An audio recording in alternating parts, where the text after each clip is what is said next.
Without further ado, let's begin today's web seminar in partnership with Accounting Fly and hosted by Accounting Today. It's my pleasure to introduce your moderator for today, and that is Tamika Cody, Managing Editor with Accounting Today. Tamika, you have the floor. Thank you. Hi, everyone. Thanks for joining us. My name is Tamika Cody. I am the Managing Editor of Accounting Today, and prior to that, I used to be an M&A reporter for the Financial Times Group, and great to be moderating this panel. So before we begin, just want to introduce to you Bruce Tulgan. He is the founder and CEO of Rainmaker Thinking Incorporated. He's internationally recognized as the leading expert on young people in the workplace. He's an advisor to business leaders all over the world. He has authored and co-authored a number of books, including Managing Generation, the bestseller It's Okay to Be the Boss, Not Everyone Gets a Trophy, and the forthcoming The 27 Challenges Managers Face. Since founding the management training firm Rainmaker Thinking in 1993, he has been a sought-after keynote speaker and a seminar leader. A couple of housekeeping rules before Bruce takes the floor. Just want to let you know that Source Media is pleased to be able to offer the CPE for this web session, and it is imperative that you adhere to the following instructions to obtain full CPE credit. To receive credit, you must be in attendance for a minimum of 50 minutes.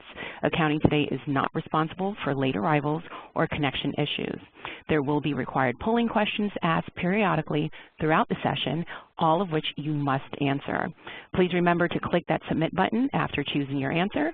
If you have completed everything above, please allow up to 5 business days from the date of today's session to receive an email from Source Media at webinarcerts.com. This email will contain instructions on how you can download and print your CPE certificate. Please note that CPE certificates will only be sent to those attendees who stayed for at least 50 minutes and answered all required polling questions, and please email any certificate questions to sourcemedia@webinarcerts.com. And without further, one more thing. Today is the online career fair, and it's being held from 1 p.m. to 5 p.m. Eastern, so make sure that you hop on to accountingfly.com/advance. Okay? All right, so without further ado, Bruce, you have the floor. Oh, thank you so much. Thanks to Tamika Cody, and thanks to Accounting Fly, and thanks to Accounting Today, and thanks to Source Media, and thanks to everybody who's on the line now. Since 1993, my firm, Rainmaker Thinking, has been conducting ongoing research on the dynamics of supervisory relationships in the changing workplace. And we've worked with a lot of accounting firms over the years. And what we find that there is this problem hiding in plain sight, and that is that so much of the workplace is afflicted by an undermanagement epidemic. Now, what is undermanagement?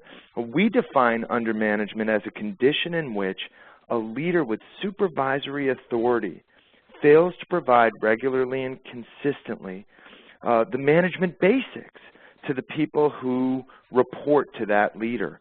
What are those management basics? This is what everyone needs. Number one, clear statements of broad performance requirements and also specific expectations. Number two, support and guidance regarding resources necessary to meet those requirements and expectations. Number three, accurate monitoring and measuring and documentation of the individual's actual performance. Number four, regular, candid feedback about the individual's actual performance. And number five is rewards and, when necessary, detriments allocated and distributed in proportion to actual performance. Now, if you're leading an accounting firm or if you're an accounting professional seeking to advance your career, especially if you're a relatively young accounting professional, it's absolutely critical to your success that you build a highly engaged working relationship with every single leader and manager to whom you report. Now, we want to ask you the first polling question. Thanks, Bruce. So yes, everything that you're talking about, I hope everyone was paying attention. So how often does your immediate supervisor provide you with all of the management basics as Bruce just defined them? A, regularly and consistently. B, usually. C, from time to time. D, infrequently. or E, never. So don't forget to click on those, click those buttons and hit that submit button. You'll have about 20 seconds to get those questions answered, and please remember that you need to be on this call for 50 minutes and answer all of the polling questions in order for you to get full CPE credit. The numbers are coming in. Bruce, what do you think our attendees are going to answer? Well, what our research shows, again, remember that what we focus on, how do managers regularly and consistently provide all of those management basics. So it depends on how the respondents hear that question, and I'm guessing you'll get a lot of from time to time. Okay, all right. All right, so I hope everyone already put in their answers. Don't forget to hit that submit button, and we are about to get those results in just a few seconds. Okay, so it appears that it was from time to time. So from time to time is the big winner. That doesn't surprise me. Very good. Awesome. My guess is those responses are kind. Okay, okay. I'm assuming so. All right, so let's continue. Go ahead. Yeah, so this is so important whether you're a firm leader or who's trying to evaluate is under management present in your firm, or if you're an accounting professional trying to advance your career. Because what our research shows is that under management is deep and widespread throughout the workplace. And we see this every day in accounting firms and other professional services firms, that most of the time leaders are not providing the management basics. Our research shows only 1 in 10 leaders, managers, supervisors provides all of those management basics to all of their direct reports at least once a week. Only 2 in 10 provide all of the management basics to all of their direct reports at least once every 2 weeks.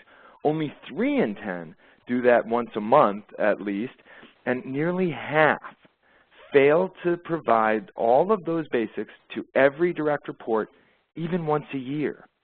And we find that under management is the overwhelming common denominator in most cases of suboptimal workplace performance of all types and at all levels.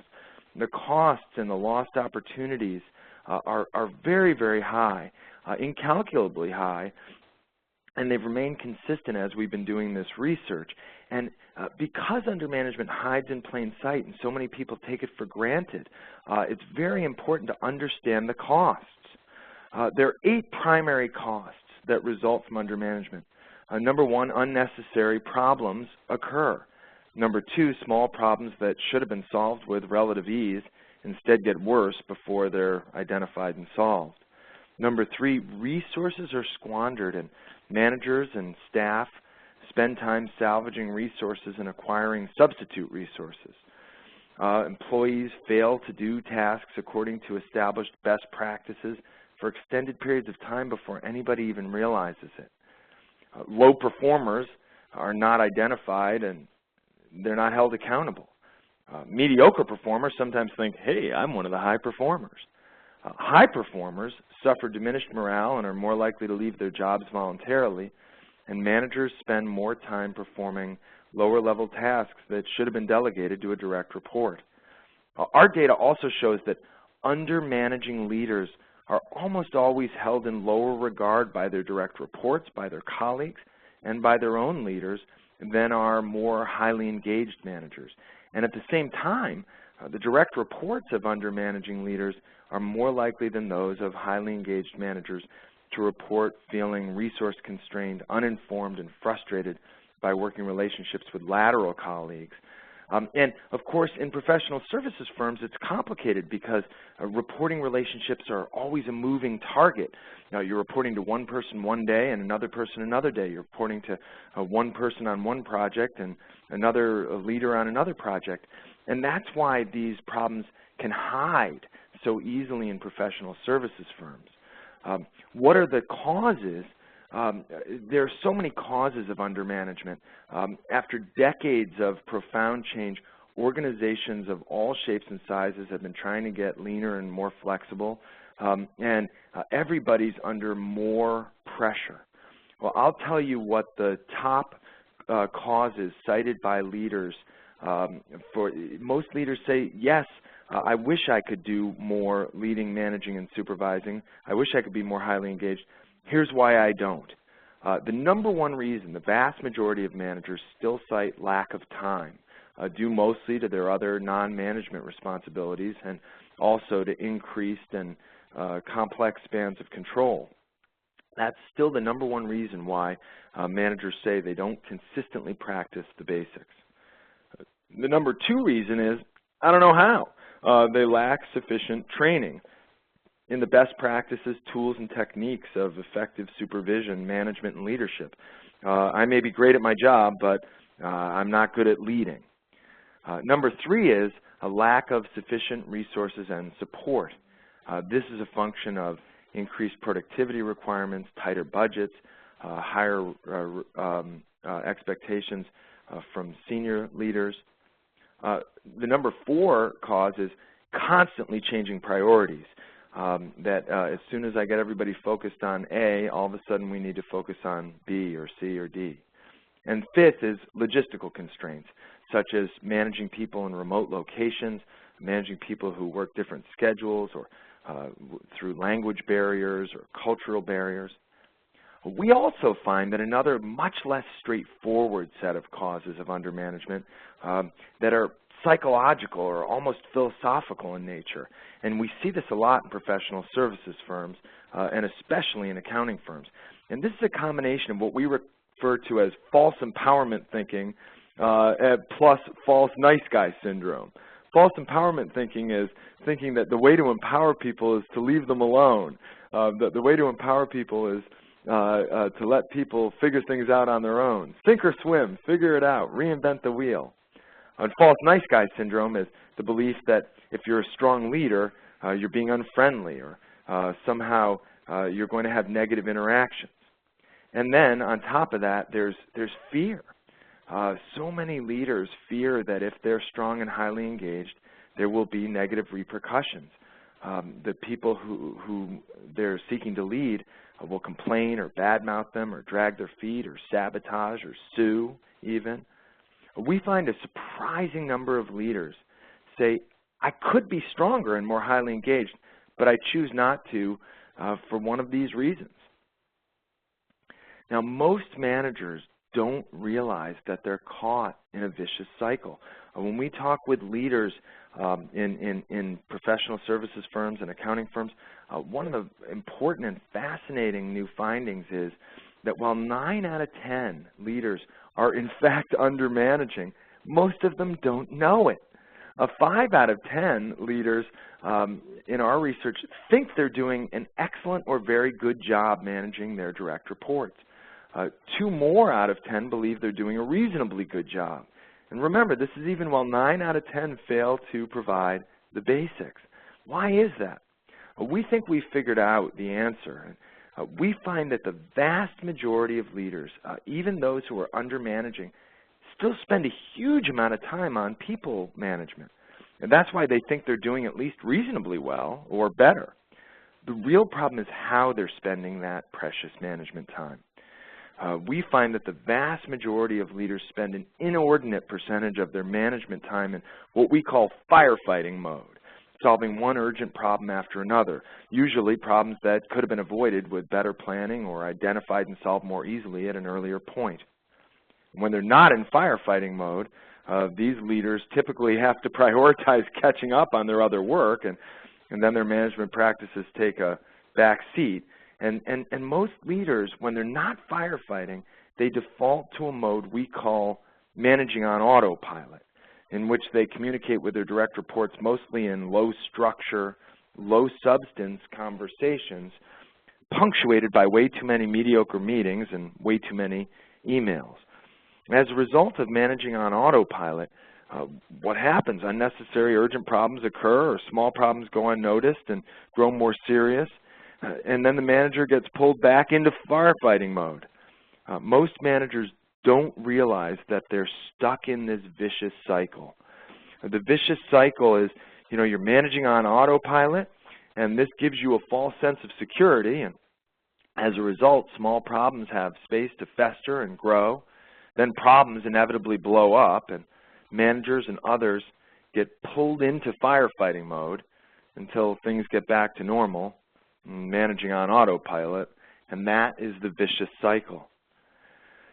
Now, when we talk about managing on autopilot, we're talking about a very specific set of practices, and I want to get into that after the next polling question.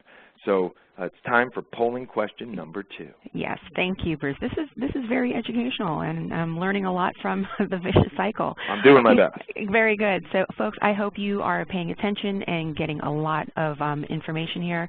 So, polling question number 2: how much of the management time in your organization would you say is spent on firefighting? A, just about all of it. B, about half of it, or C, very little. Don't forget to click the submit button once you've made your selections, and I hope everyone's been on the call for the first polling questions, unless you will not get full credit. And remember, you need to stay on the line for at least 50 minutes. So Bruce, what do you think is, you know, what the attendees are going to, most of the attendees would say? In firefighting, well, you know, if it were firefighting and autopilot, I would say all of it. But for firefighting, it's going to be, you know, I would guess you'll get a lot of people who say about half. Okay. Interesting. So the numbers are coming in. I'm not going to tell you what it is yet because I want to give everybody an opportunity to click that button. And it seems like time has ended, so I hope you all had the opportunity to put in your answers. And it appears that about half said B, about half of it. So once again, you were right, Bruce. Very good. Well, you know, I wish I made all this stuff up. All right. Well, I'm glad you did it. So let's go ahead and continue. Excellent. Okay. Well, of course, when they're not firefighting, most managers, despite their best intentions, find themselves slipping into what we call autopilot. And what is that? These are the 5 types of communication that leaders tend to have most with their direct reports. Number 1, attending too many mediocre group meetings, team meetings, cross-functional meetings, special projects, and committees. Just too many meetings. Number 2 is wading through that never-ending tidal wave of email, too much of which is unnecessary, duplicative, and or sloppy. Number 3 is touching base, checking in, and having informal, non-work-related conversations. This is the seemingly well-intended effort to engage in quick, informal interactions, but they're unstructured and they often lack substance. Number 4 is interrupting and being interrupted. And again, this often results from the seemingly well-intended effort at creating open-door communication. Hey, I'm here whenever you need me. Call me whenever you need me. But it results in suboptimal communication. Number 5 is the very necessary reviewing dashboard metrics with or without employees, conducting formal reviews. And while these are often more structured and more substantive forms of communication, dashboard metrics often focus on outcomes that are not within the control of the employee being evaluated. And most periodic performance reviews are notoriously lacking in effectiveness. And my view is the reason that they lack effectiveness is because there's just too little high structure, high substance communication in between those formal reviews. So what do we do about all this? Well, it's back to fundamentals. There is not a newfangled solution. What's needed here is a back to fundamentals solution. And the bright side of this story is we've seen time and again, example after example, when communication between leaders and their direct reports is more structured, more substantive, more regular and consistent, things get better. Like clockwork, productivity and quality improve almost immediately. When leaders are focused on high structure, high substance dialogue, here's what the benefits are almost immediately. Fewer unnecessary problems occur. When problems do occur, they're more likely to be solved quickly while they're still small and containable. Resource use is better planned, and therefore resources are less often wasted. Personnel issues are usually dealt with more quickly and efficiently. Employees are more likely to perform their regular responsibilities according to established best practices and standard operating procedures. And managers are better able to delegate tasks, responsibilities, and projects to the people who are reporting to them and have successful outcomes.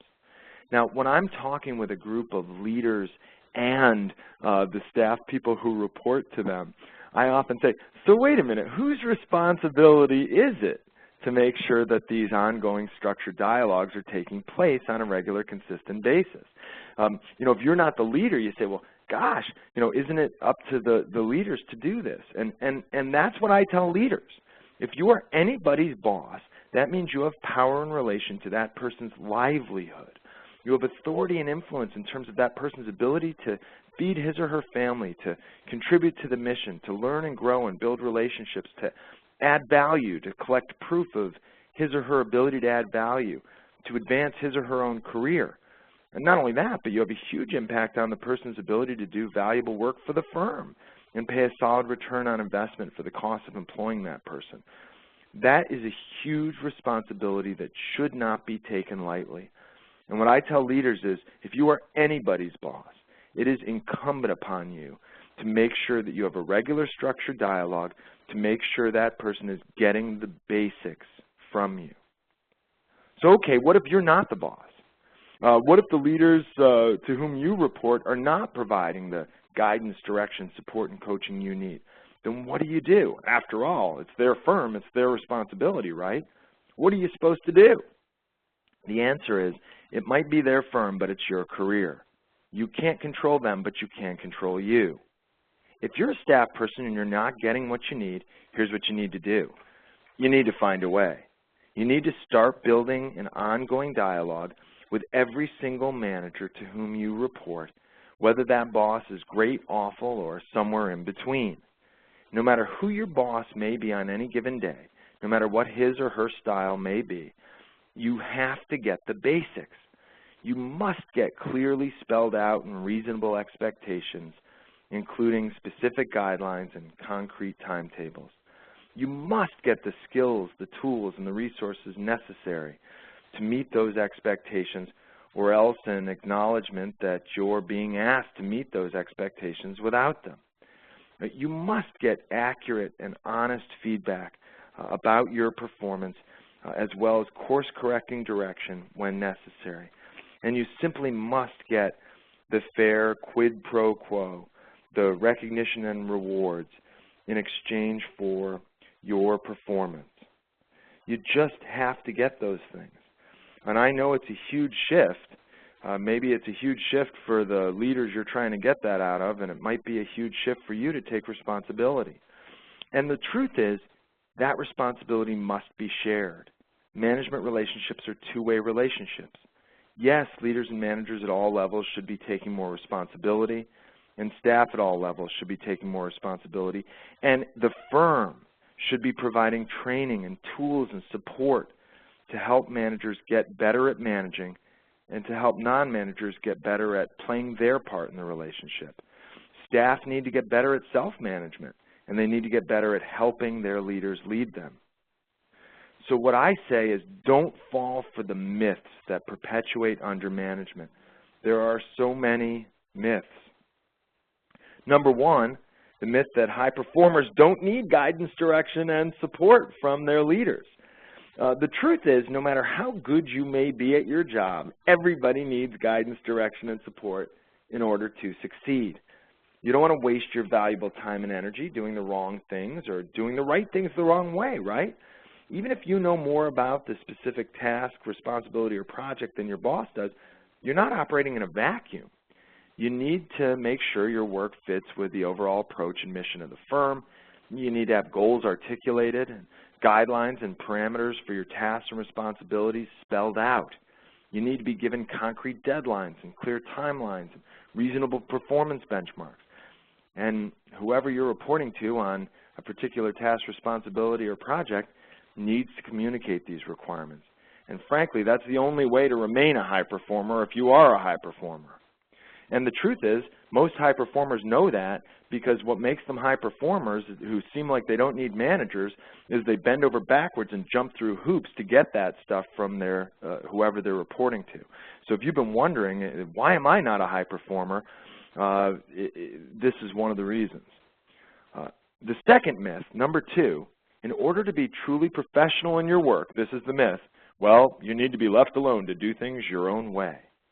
But the truth is, if you really want to be professional in your work, the first thing you need to know is exactly what is and what is not up to you. So much of what gets done at work is just not up to you. You need to know the requirements of every task, responsibility, or project before you can even think about adding your own special touches. And even if you're in a position to add creative flair or your own touch, well, it's only when you know what's actually up to you that you've uncovered the space in which you have to be truly creative. The number 3 myth is, well, the path to success is catering to each boss's style and preferences. And here's the truth. Your boss's style and preferences may or may not be smart business practices. Your best path to success is making sure you get clear and realistic expectations every step of the way, the necessary resources to complete your tasks, fair and accurate feedback, and appropriate recognition and rewards. Yes, it's true that you need to align yourself as best you can with what works for each of your bosses. And some bosses may prefer updates in writing. Others prefer verbal reports.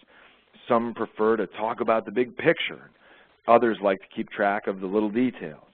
You should certainly try to tune in to each boss's preferences, but you can't afford to compromise the basic elements you need in order to succeed.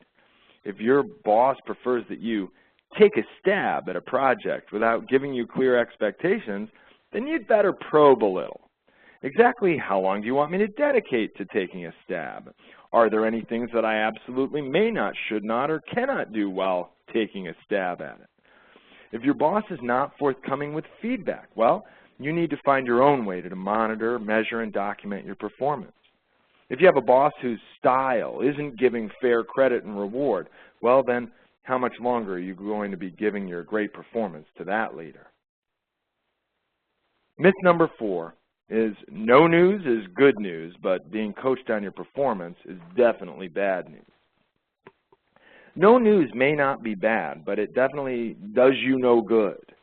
Being coached on your performance, on the other hand, is always an opportunity to improve, and that is always good news. Why does performance coaching have such a bad name among so many in the workplace?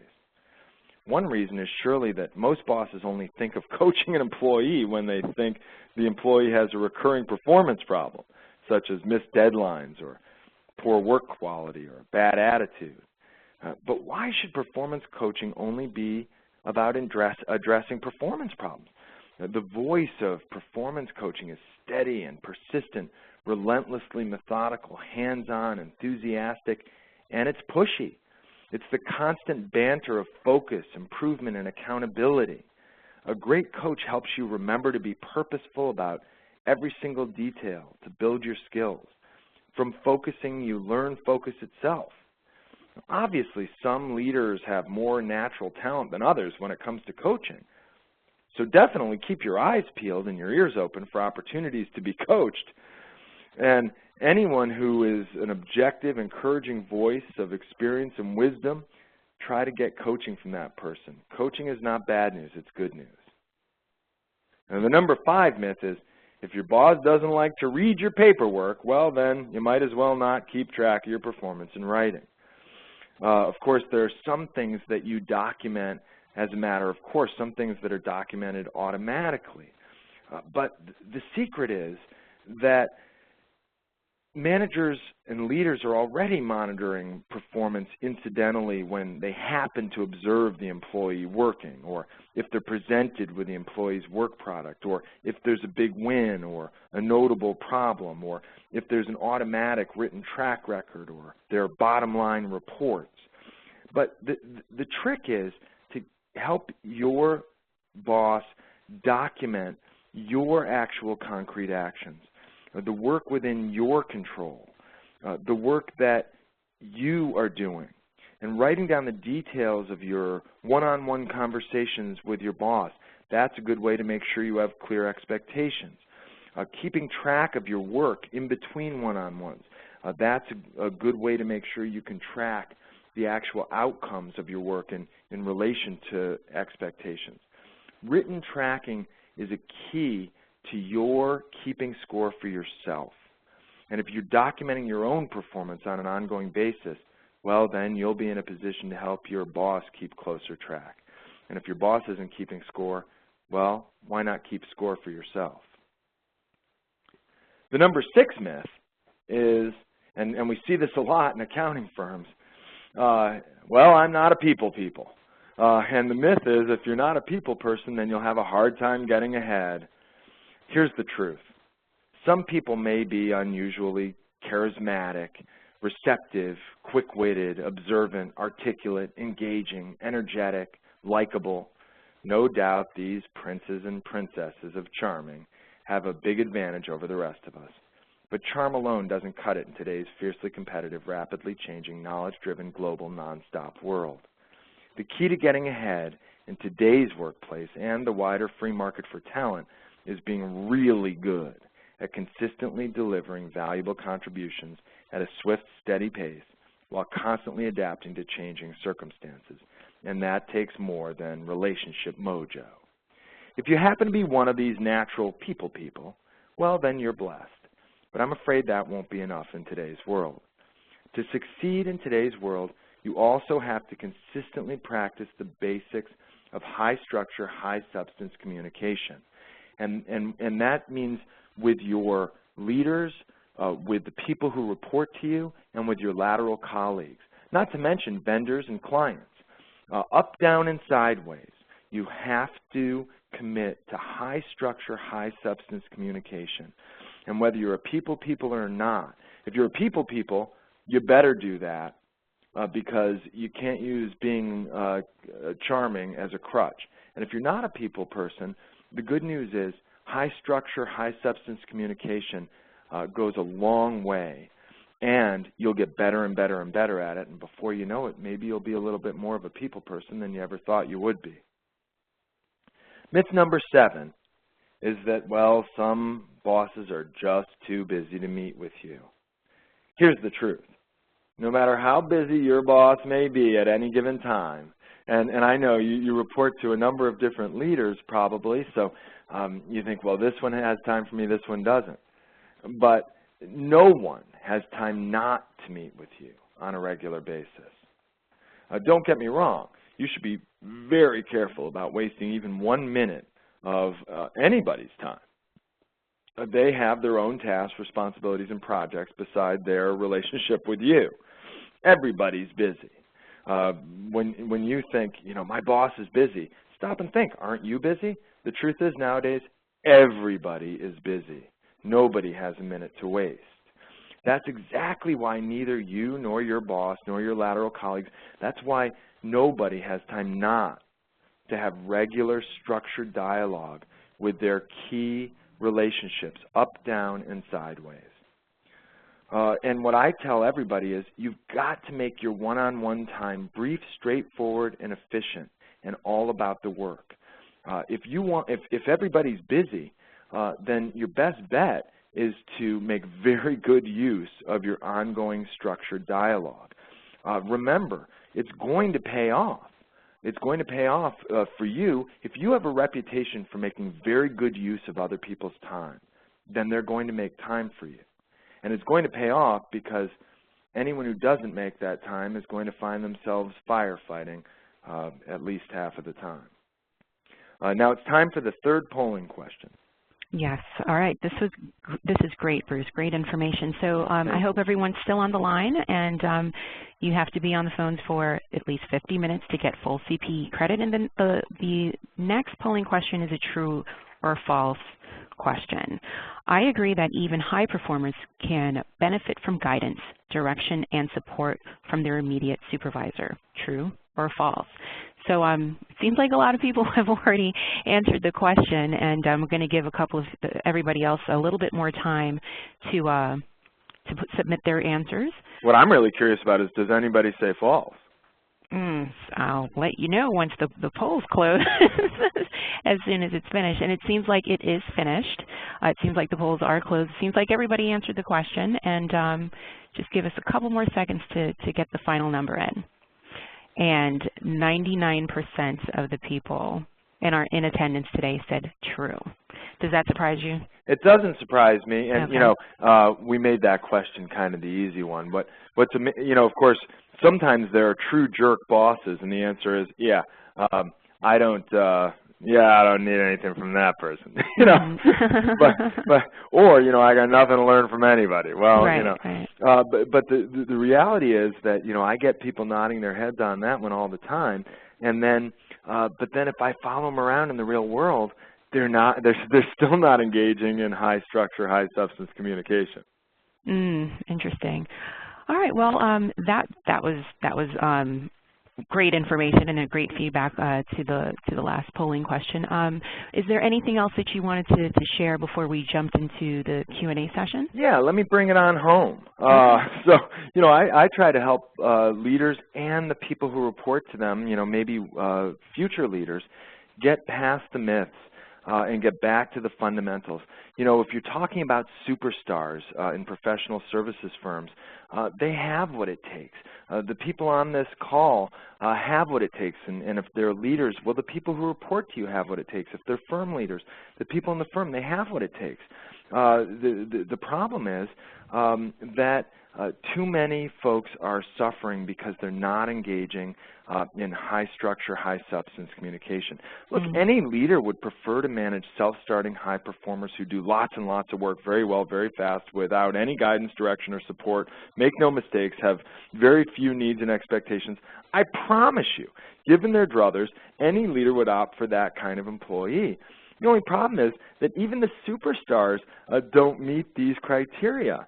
And only the worst leaders actually manage as if this fantasy land could possibly be true.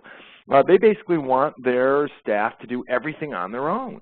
And the problem is that when staff are forced to do everything on their own, they're not likely to have anywhere near the kind of success as they would with guidance, direction, support from a more experienced, knowledgeable, and effective leader. And so what I tell folks is, look, you know, you only have two choices if you're a staff person working with that kind of a manager. You can either avoid that manager or you can find someone else. You can go manager shopping. Great managers, on the other hand, they don't just want to work with high-flying superstar employees. And, of course, nobody wants to work with lazy, low performers who don't care about their work and aren't motivated to succeed. But most great leaders, what makes them great is they help everyone get better. And they don't do that by trying to light a fire in everybody's belly. They do that by rolling up their sleeves and doing the hard work of guiding and directing, of drilling down, of practicing the basics. You know, sometimes I say to leaders, you know, tell me something else you're really good at. You know, maybe it's golf, to use a cliche. And then I'll say to them, well, so when you're getting rusty at your golf game, what do? You know, and they say, oh, you know, I go out and practice the basics. And of course, because the basics are the key to being good at anything. And the only people out there who want a weak leader are low performers who are hiding. But nobody needs a weak leader. So ultimately, my message is it's a shared responsibility. And I have a message for every leader and a message for anyone who reports to a leader. You know, everyone has a boss. Here's my message to any leader is be the leader who says, great news, I'm the boss. I consider that a huge responsibility, and I'm going to make sure everything goes really well around here. I'm going to help you get a bunch of work done very well, very fast, all day long, every step of the way. I'm going to help you plan. I'm going to spell out expectations. I'm going to help you clarify goals and guidelines and specifications. I'm going to help you break big deadlines into smaller time frames with concrete performance benchmarks. I'm going to go over standard operating procedures. I'm going to give you reminders. I'm going to help you find checklists and other tools. You know, I know some folks at Accounting Fly who can help you. I know some folks at Accounting Today who have some great resources for you. I'm going to help you monitor and measure and document your success every step of the way. I'm going to help you solve problems as soon as they occur. I'm going to help you learn shortcuts, avoid pitfalls. I'm going to help you follow the best practices. I'm in charge. Count on me. I'm going to help you do more, better, faster. And frankly, my message to anybody who has a boss, which is anybody with a job, is you should be the staff person who says to every boss, you know what, great news, I'm going to take responsibility for my part of this management relationship too. I know you're busy. I know you're under a lot of pressure, boss. I'm going to help you by getting a bunch of work done very well, very fast, all day long. I'm going to work with you to make sure I understand exactly what you expect of me. On every task, I'm going to break big deadlines into smaller deadlines. I'm going to try to learn those standard operating procedures. I'm going to help you keep track of everything I'm doing. I'm going to help you monitor, measure, and document. I'm going to solve problems, and if I can't solve them, I'm going to bring them to you for help. Good news, I'm working for you. Count on me. I want a strong leader. And, you know, it's a shared responsibility. And what we've found in organization after organization is that, you know, these highly educated professionals, they know all the newfangled tricks. They know all the, a lot of the very sophisticated technical tools and techniques.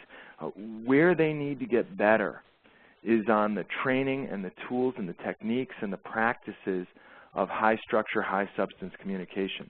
And the good news for anybody who's a staff person is this will set you apart. This will make you one of those self-starting high performers who seems like you don't need a leader. The only reason you're going to seem like you don't need a leader is because you're doing a lot of the work of helping your manager manage you.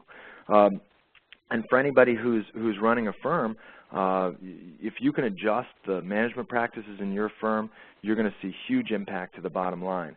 And for anybody who's managing anybody, it's a critical responsibility to own this. But the other piece of the puzzle is it's going to make you look great as a leader.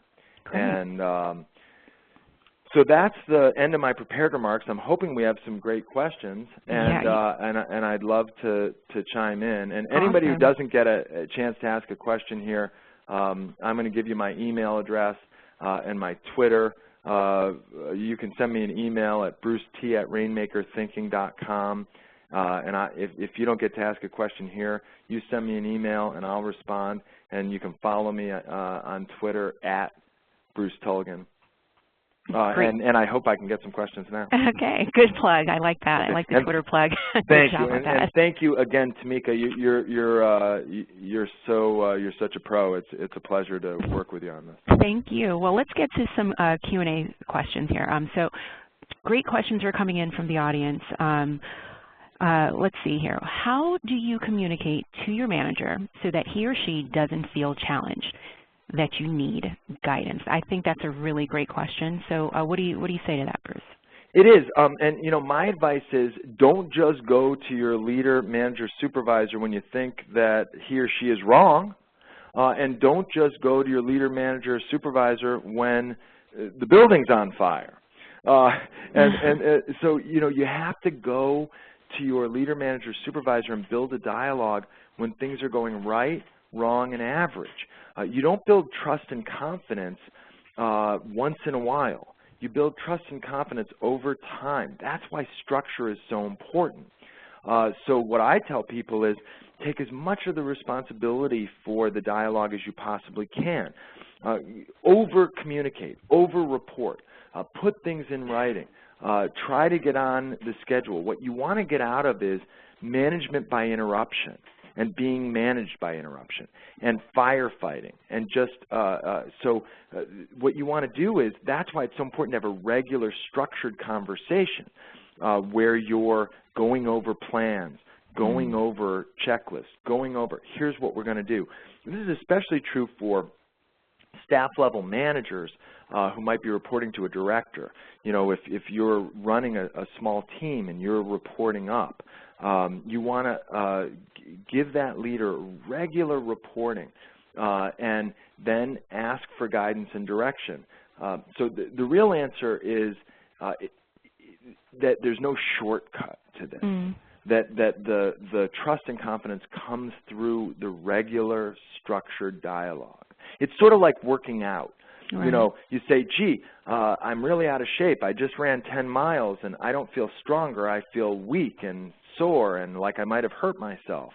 Well, of course not. You know, of course that's the case, because you don't get in shape by taking a 10-mile run. You get in shape by taking a walk every day. Very good. All right, that makes perfect sense. Here's another question from one of our attendees. How often are you suggesting we meet with reports, and what are some examples of things we're supposed to be addressing during these meetings? That's a great question, and it's different for every person. Right? One of the more difficult things about leading is, you know, some people, you might think this person's a low performer. It might turn out, if you met with that person every morning for 15 minutes, oh, that person's not a low performer. That person just needs a lot more guidance. Now, you might make a business decision that, well, that's too much. Right? Now, some people, if you meet with them every morning and they're like, I've prepared a PowerPoint presentation. Here's everything I did yesterday, everything I'm going to do today, and here's a few assignments for you, boss. Right? Well, you know, that person you can probably meet with once a week or every other week and be nice to her because she's going to be your boss in a few years. Right? So what I tell people is, that's why you have to build a dialogue with every person, because some people need more, some people need less.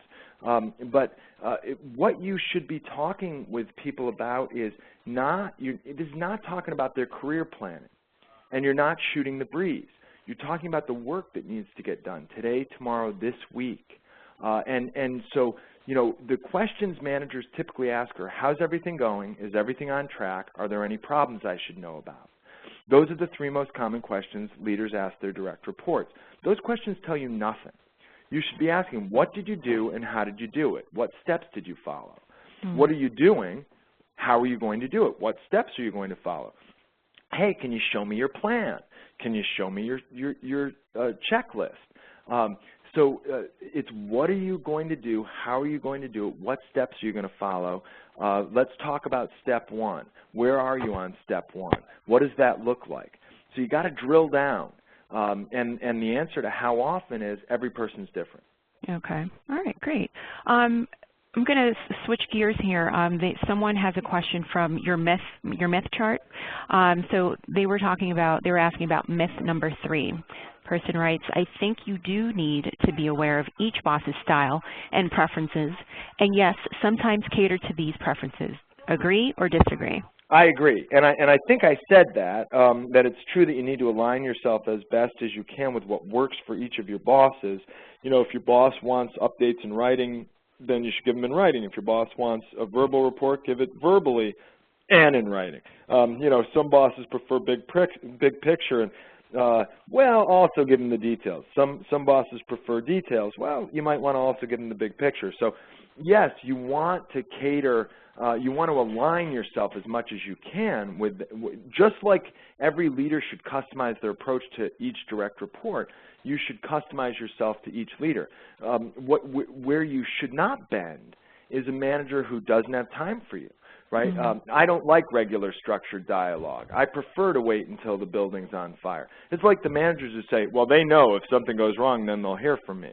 Well, that means every time the manager is coming, it's bad news. I call that bad news management. So, you know, so yes, of course, you want to customize your approach to each leader, but you have to get the basics. You have to get clear expectations, regular candid feedback, a conversation about resources, because sometimes the conversation is, yeah, we can't get you the resources. Well, then you need to know what's an appropriate workaround. And also, you want to keep score. You need to keep score. And if your boss isn't keeping score, then you should be letting your boss know, you know, here's how I'm keeping score. Right. Sorry about that. So some things are negotiable, some things are not negotiable. Okay. And the basics should not be negotiable. Got it. I have a question. For those bosses who are too busy to meet, when is a good time to catch them? Is there, maybe in the elevator, maybe you come in super early when you know they're going to be in and drinking their coffee. What advice do you have for those out there who really wants to get to the boss, but the boss is too busy? Well, that's a great question, and that's a good example of where you want to customize. That, some leaders, they get in at 6 a.m. because that's their quiet time before anyone else is in the office. Well, maybe you should show up at 5 minutes of 6. And, good morning, ma'am. I was waiting right here for you because I was, with your clipboard in hand. I was waiting because I've been wanting to have this regular conversation with you. I had one staff person in an accounting firm tell me that she sat outside her boss's office, and she knew that, after 2 cups of coffee, he always went to the men's room, and she'd follow right after him. And of course, she couldn't follow him into the men's room, so she said, "I'll just wait right here until you're done." And I had one staff person in an accounting firm tell me that he left sticky notes all over, as if it was like a game. Oh, wow. And these are all hints. One staff person told me that he gave a senior partner a headset as a gift. And the partner said, "Well, I already have a headset." And he said, "Well, but I was thinking with this headset, maybe you'd be willing to have a conversation with me on your way to work or on your way back from work." And so now these are all ways of communicating the need. Mm-hmm. But look, that's why it's so important to have a structured time. And it doesn't have to be the same time every week. How about what's a good time for you next? Mm-hmm. And the reality is that if you can demonstrate to a leader that you're going to make good use of his or her time, and that every time you have the conversation, the manager walks away thinking, "Wow, it's a good thing we had that talk." Mm-hmm. Right? Because it's going to prevent an unnecessary problem. It's going to speed up a positive result. It's going to result in good outcomes. So part of it is you have to make the business case. You have to make it easy. You have to customize, and you have to demonstrate to the boss that, hey, every time we have this conversation, I'm really glad we did. Great. That's a great answer. Someone else has a question about moving upward in the organization. And the person asks, how do you deal with managers who have the mindset that you will take their job? You mean so that they're worried about helping you? Yeah, basically. So, just like how you said, you sit out. This one person sat outside the front door of the boss, and follows to the bathroom or whatever. That boss might have it in their mindset, they're like, oh, they're probably trying to take my job. What's going on? So, how does somebody? Yeah, well, there's a classic formula that I always share, which is A players always want to work with A or A+ players. B players usually like to work with C players because, otherwise they might make them look bad, right?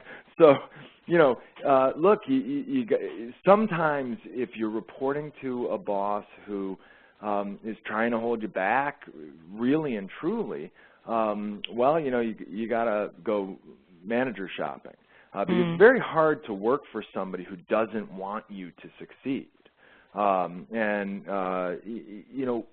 We don't see that too often, but the best thing that I can recommend is to make it very clear to that leader that, I'm going to bend over backwards and jump through hoops to make you look great, that if you succeed, I succeed.